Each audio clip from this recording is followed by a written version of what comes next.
បងប្អូនជឿខ្ញុំរើសកីឡាករ11នាក់ហើយនឹងគ្រូបង្វឹកគ្មានក្រុមណាលេងឈ្នះកីឡាករទាំងអស់ហ្នឹងឯងជឿអត់ឥឡូវរើសមួយខ្ញុំអត់ទេខ្ញុំរើសយកគ្រូបង្វឹកមុនបងប្អូនគេប៉េបកាឌីយ៉ាឡាបន្ទាប់មកទៀត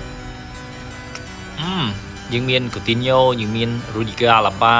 ខ្ញុំរើសយក Ronaldo បងប្អូន Cristiano Ronaldo CR7 បន្ទាប់មកទៀតបងប្អូន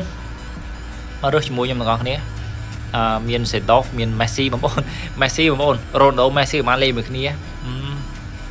ញាក់សាច់ហ៎អញ្ចឹងយើងមានកីឡាករបន្តមានកូត័មាន Yaya Toure Dani Olmo Valverde ខ្ញុំរើសអ្នកចាំទីកូត័កីឡាករបន្តមាន Cicinho Cannavaro Carlos Guti Morata Coutinho ខ្ញុំសូមរើសយក Fabio Cannavaro បងប្អូនខ្សែកាពីរបស់ Real Madrid មាន Maxwell ខ្សែកាពី Hakimi Valverde Casado ខ្ញុំសូមរើសយក Hakimi ខ្សែពីកូនស្នាមដែលមានបទពិសោធន៍ច្រើនហើយជាកីឡាករដែលអាចលេងការពារផង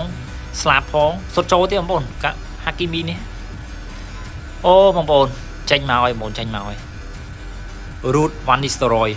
ខ្សែប្រយុទ្ធរបស់ Man U ដែរហ្នឹង100សញ្ជាតិហូឡង់បន្តមកទៀត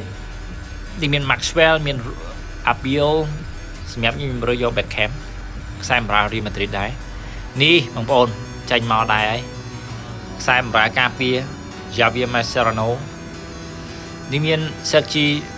Reguilon Gerard Piqué ជាមួយនឹង Guti ខ្ញុំសូមរើសយក Guti បងប្អូន Guti សម្រាប់ខ្សែការពារមួយនេះ Vermaelen ជាមួយ Maxwell ល្អជាងនិងខ្សែការពារចុងក្រោយ Gerard Piqué បងប្អូនគិតមិនដែរកីឡាករ11រូបនេះយើងមានអ្នកចាំទីកូត័ខ្សែការពារមាន Real 2 Barca 2 Maxwell Gerard Piqué Cannavaro និង Achraf Hakimi សម្រាប់ខ្សែបម្រើការពារមានMascherano ខ្សែបម្រើមាន Beckham ជាមួយនឹង Guti ខ្សែប្រយុទ្ធយើងមាន Ruud van Nistelrooy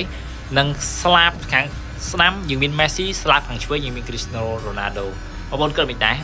បើមានកីឡាករ11រូបលេងជាមួយគ្នាគ្មានក្រុមណាលេងឈ្នះជួយទៅបាយបាយជួបគ្នាវីដេអូក្រោយ